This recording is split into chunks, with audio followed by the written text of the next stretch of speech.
In this video, we are going to start to talk about standard deviation, what it is, how we calculate it, and then we're going to let the calculator as well calculate it for us. So we're talking about measures of dispersion, and so how data is spread out. So standard deviation is one of the biggest ones. So it talks about the spread of data from the average. So if you found the average, how does the data kind of spread from that average? Okay, that's the idea behind it. And so right now we're just going to calculate it, and then we're going to be doing a visual on another video on this. So how do you calculate standard deviation? There's a formula. It's going to look weird, but it's just a formula. So we're going to plug things in and do the math on it. So it's going to be S is the letter we're going to use to represent standard deviation. And it's going to be a big giant square root. And we're going to have this symbol, which is sigma. It represents the sum of something. Okay, so what we're going to do is this xi minus x with a bar squared. Okay, so and we'll talk about what that is in a second. And then it's going to be n minus 1. So our standard deviation, this piece on the inside represents this xi minus x with a bar on it, represents your actual value minus the average.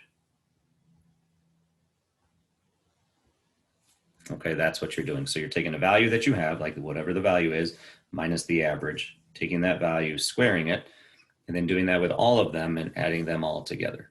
Okay, so finding the difference, squared, and then added together. Okay, so if we're going to do that with this, we need to do some things, right? We need to calculate some values. So the first thing that we're going to do is we're going to find this average. Okay, that's what that represents. X bar represents average.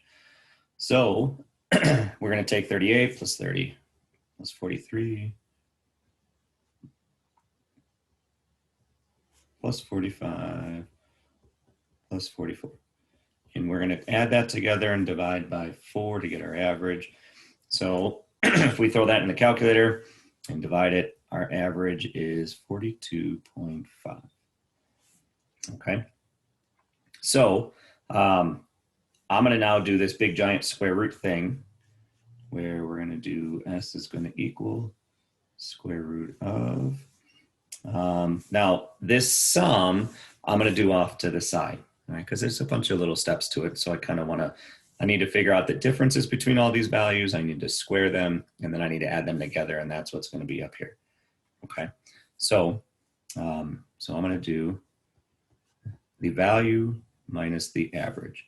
So we're going to take 38 minus our average, 42.5. Okay, and then we're going to do 43 minus 42.5. And we're going to do 45 minus 42.5. And then we'll do 44 minus 42.5. Okay, so if we throw that in the calculator, that's going to get us a negative 4.5. If we subtract that, that gets us 0.5. If you do that one gets us 2.5. If we do that one gets us 1.5. Okay, so that's all of those values, but I need to square them as well. So let me take this piece and square it. So if I plug that into a calculator and I get negative 4.5 squared, I get 20.25. If I take that value and square it on a calculator, I get 0.25. This one would get us 6.25. And then this one would get us 2.25. All right, so I want the sum of all of those pieces. So if I add all that together, the sum equals 29. So that is the top. Okay, so there's always that little side work to do. I have to do n minus 1. So the number of values that I had from our data was 4. So it's going to be a 4 minus 1. So we're looking to take 29 divided by 3 on a calculator with it being square rooted. So let's make sure we do this right. So two ways to do this. is I hit my square root button. Square root button is right above the x squared button. So square root button, and I take 29 divided by 3.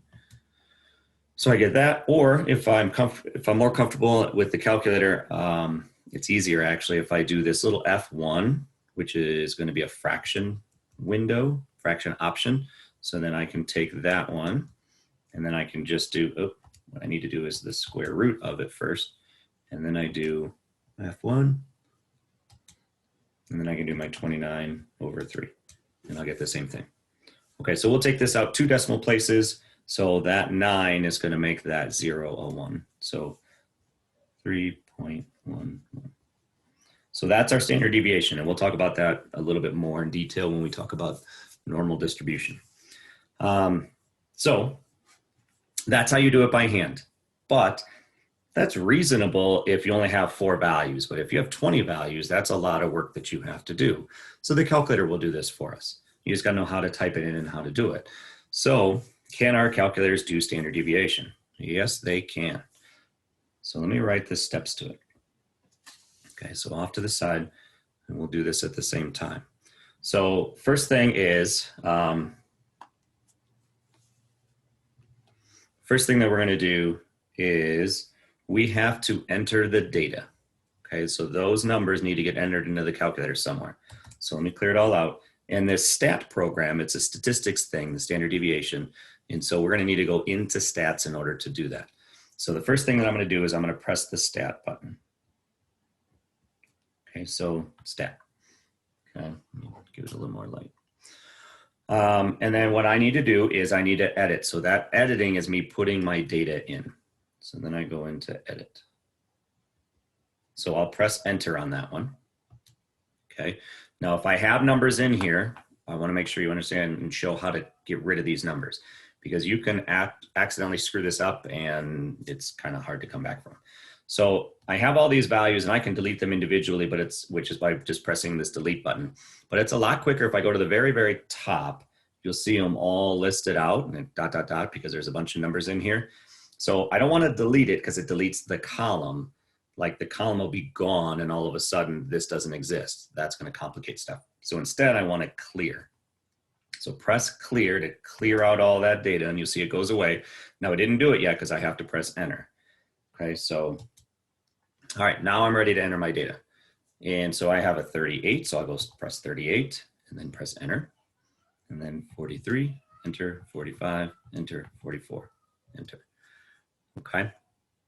So now that I have my data in there, I'm ready to do my stuff. So first thing is I stat, edit, and then enter data. Okay, now it's kind of prepped. Now it's ready to go. So I'll go back into stat, but let me get out of this. So to get out of anything, right above the word mode says quit. So if I go second quit, that'll always get me out of whatever I'm at. Okay, so then I'll press the stat button again because I want to go back into statistics to actually calculate our standard deviation. All right, and I want to calculate it. Okay, so I go to stat, calc. Okay, and then I want to go to what's called one variable statistics.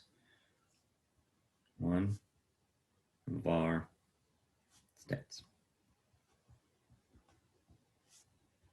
All right, press enter. All right, my data came from L1. Okay, it didn't come from L2. I could always change that. And those buttons to change things are down here. This L1, L2, L3, those are down there. But I'm not looking to change anything, right? So they're down there. But if I needed to, if I put it in a different column, that's fine. But I'm here, so that one's fine. Frequency is if I have repeats of numbers, which we don't have that, that's a different thing. I just basically go down to calculate and I press enter and then let it do its thing. Okay, so we got an answer of by hand 3.11 and we rounded to that. Well, that is this value, this S of X, and that's just the little symbol that they use. That is our standard deviation. This is another version of a standard deviation, but that's something different. And you would learn about that in an actual stats class, but we just want the big capital S with the X. Let me show you, there's a little bit of stuff that we have in here. Some other valuable pieces of information. So we have 3.1 and then same thing, 1. Okay. Remember that our average was 42.1 and our symbol that we were using was this little X with a line on it. That's what the calculator uses. That's what stats uses. So there's our average. And we were good to go. So, and these are some other things, but that's for a different time. So these pieces of information are for your actual stats class. So that's different. So that's all we needed to do. And we'll talk about normal distribution and how this standard deviation gets used in the next video.